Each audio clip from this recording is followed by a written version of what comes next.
my name's Jim Prendergast. I'm a skipper in the Clipper Round the World Yacht Race 15-16. So now we're going to have a look aboard this 70-foot Round the World Race yacht and see the views and look at the equipment that the crew will use in this 15-16 Round the World Yacht Race. So the first thing we'll note as we step aboard is quite frankly the size and breadth of this very impressive yacht. It's successfully gone round and circumnavigated already once, and a lot of the lessons we've taken from the last 10 editions of the race have been incorporated into this boat. Perhaps the most obvious thing to note is the very large coffee grinders here, which can be used by 4 people at once, and this means 4 people can pull in either the main sheet or indeed the primary winches for the Yankee or the asymmetric spinnaker sheets. So a lot of manpower, a lot of grunt can be brought to bear in very quick period of time. It's a very physical yacht. We race with crews of up to 22 and everyone is working hard. There are no passengers, there's no room for passengers aboard. Very broad traveller system, as you can see, so we can get power on and off very quickly. If you come with me, we have a 2-wheel steering position, so we can, when the boat's heeled up high, we can be looking down the side of the boat, up high, good visibility, or if we need to move low side to check the trim of the sails or look below what's on the low side, we can do so. We would always have 2 or even 3 people in the afterguard, one on the main sheet, which you can see here, right in the middle, one on the wheel and one tack nav at the back. And as you can see, there's plenty of room for people to work, and very close and quick communication is needed, particularly between the helmsman and the main sheet trimmer upwind or when the boat is really powered up. Open transom at the back, so if waves do come across, down it will scoot and out it will go. In the unlikely event of us needing to leave in a hurry, we have access to life rafts that can go straight off the back. Very powerful, broad design, principally and most happy on powerful, reaching or downwind spinnaker runs, really. She's a very fast boat off the wind.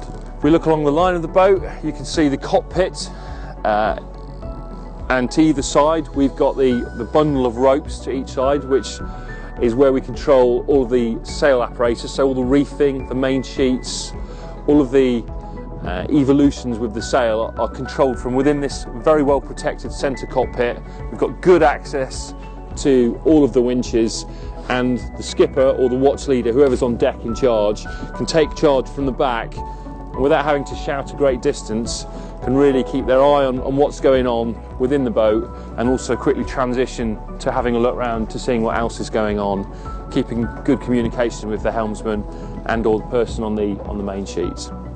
So these boats are extremely powerful off the wind.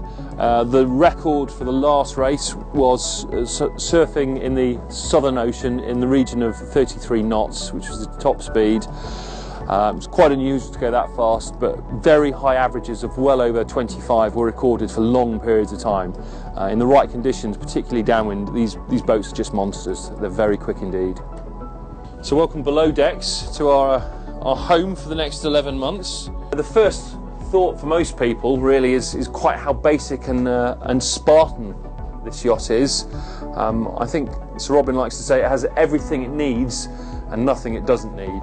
And indeed, we've got a comfortable area here. You can feed 10 people, so the off watch can be fed via this 5-burner gas stove. So the mother of the day will have worked hard to prepare food and meals, and even if the boat's over at an angle, because of the pivoting nature of the cooking apparatus, they can still produce hot and wholesome food.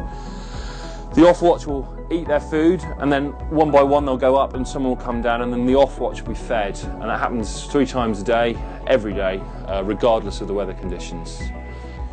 We've got the wet lockers here, really good design, so you come down, off your wet kit goes, gets hung up along with your life jacket and safety harness, wet kit, and it drains straight to the bilges, which are then pumped straight away.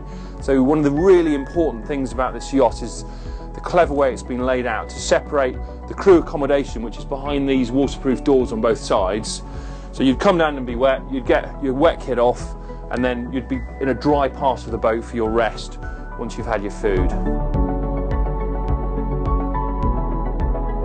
We've got 1, 2, 3, 4, 5, 6, 7, 8 berths. So this is where people stay. Crew baggage accommodation storage is on both sides. These are called rather lovingly coffin bunks.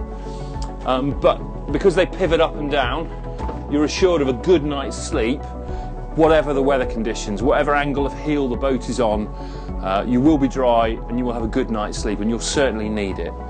I've slept on these boats and it's really been a proper full-on storm outside. As soon as I've got my wet weather gear off and I've been down, put my bunk at the right angle, I've been dead to the world for 4 hours. So when it's been time to get back up, I've been able to do that, ready to fight the next round. This is probably where I'll be spending a lot of my time. This is the Navigation and Communication Centre.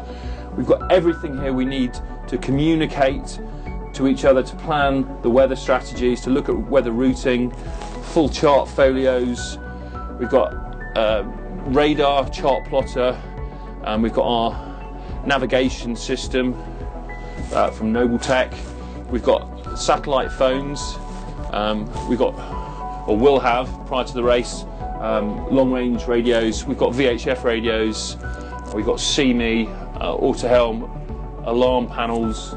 And on the back here we've got the electrical system, engine, generator, Echo Max, and more alarms, 240 volt system and 12 and 24 volt system. So within this little communication hub, and as we saw earlier, we can talk straight to the people running the boat in terms of helming and watch leading. From here, as a skipper, I can do everything I need to do to put the boat in the right place for maximum effect and to have a good race result. So in terms of safety equipment, we have from the navigation station a variety of means of attracting attention, radar, SARTs, AIS PLBs, EPIRBs. We've also got the traditional flares, handheld radios. We have bailout bags. For the actual ocean race, we'll obviously have several more and larger ones. We've got a dry suit, and we also have, on this side, we've got the helicopter rescue strop, the climbing harnesses, and the head protection for the rescue swimmers. So if they need to go over, attach the boat to rescue a man overboard, for example, we're able to do that. A large amount of our time at Clipper on the training weeks is spent practicing for drills that we hope will never be needed. But that's very much part of our history. Our experience is being prepared for things that hopefully will never happen. Hygiene and showering are not necessarily the same thing. Some boats will run once every 8 or 9 days there'll be a shower if there's sufficient water. So it depends on the consumption of diesel for electricity and water making. On my boat, however, we're going to go handy wipes all the way, so there will be no showering on my boat. If it rains, shower gel, flannel, up top we go, and all the rest of it, but no showering on my boat. There is no limit to the amount of drinking water on a Clipper boat, except in really very exceptional circumstances. We have the capacity to make water. We do have 2 very large water tanks.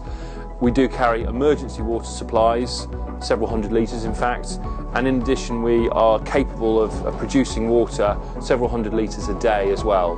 So water, in terms of drinking at least, is not really a concern. It's not something we can cut back on, particularly in the tropics, and we are going to some very warm places.